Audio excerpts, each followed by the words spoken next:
Howdy, Hasmaster users here, ready for a review of Belle, Mamoru Hasoda's next film, and the first ever anime film I've seen in theaters ever.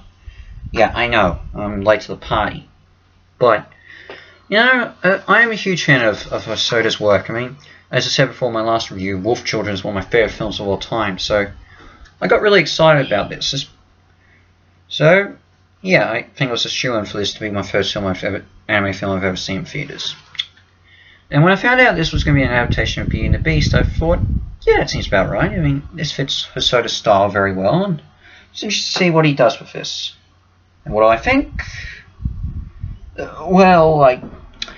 it was going to be tough to match Wolf Children in my eyes, because I haven't really seen some of his other films since then, but I do know they're great movies. But this probably is his weakest effort by far. Not to say it's bad, far from it. I think it's a really good film, but, well, why don't we get on the story? So the story focuses on a young high school girl who is a bit of a social outcast, and since she lost her mother at a young age. She's been battling with depression since then, as she wonders why her mother would save a random stranger instead of valuing her own life. Eventually, her nerdy best friend recommends her a social media app called You, a virtual reality simulator where you can escape from life and achieve your dreams. So the girl used to be used to love music and was a really good singer, but since her mum died, she's struggled to sing since.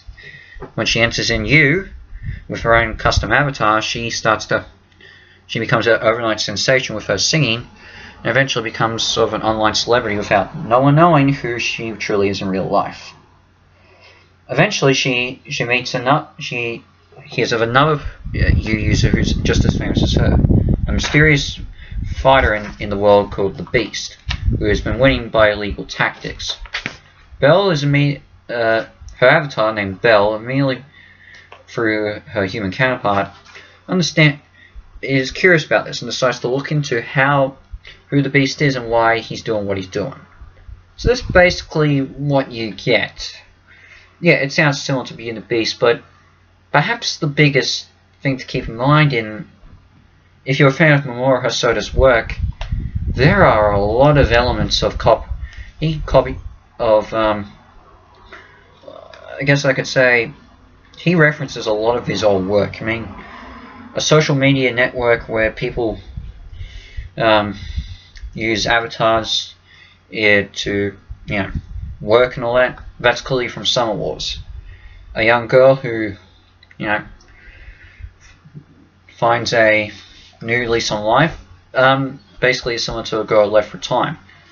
Even the design of the Beast and the village that the girl lives in is similar to some of the designs in Wolf Children.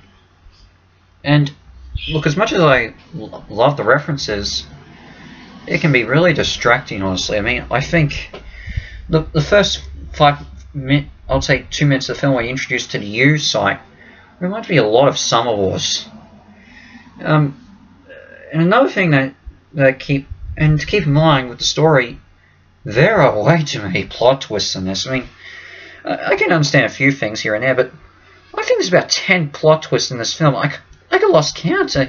And while some of you can see going in this right direction, others, like say who the Beast really is in real life, you think it's going to be one person, but it turns out to be someone else who you've only seen for, I think, 2.5 seconds up until the very end.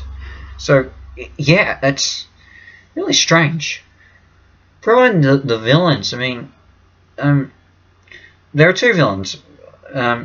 You would think that the main villain, the main source of conflict for the Beast in real life is his avatar in the U world is the main threat in U. But it's not even said. So it turns out it's not, and it gets really confusing. And yeah, when the girl goes to finally meet the Beast human person in real life, she also sees the main source of conflict in the real world.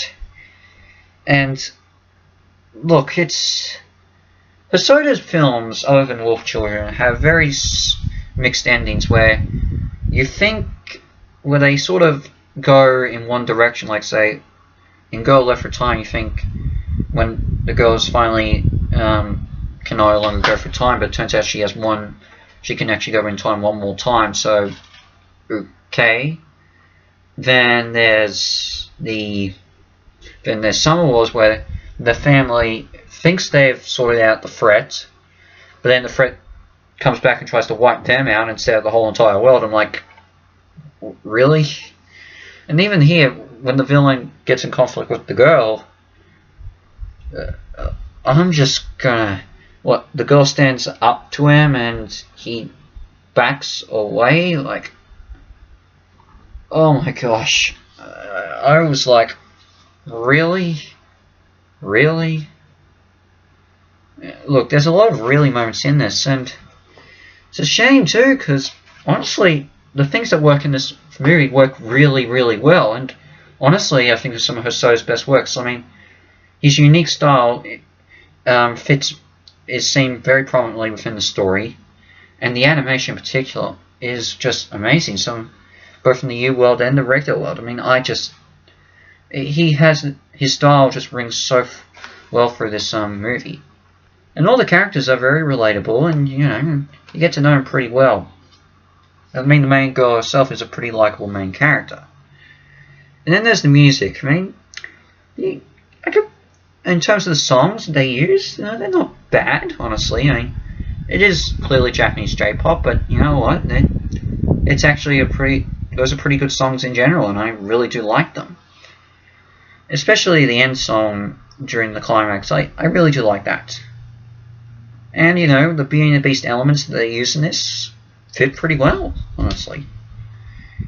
So, in general, I do really like Belle. I think it's a good film, but I can clearly say it's not my favourite of Mamoru Hasoda's films.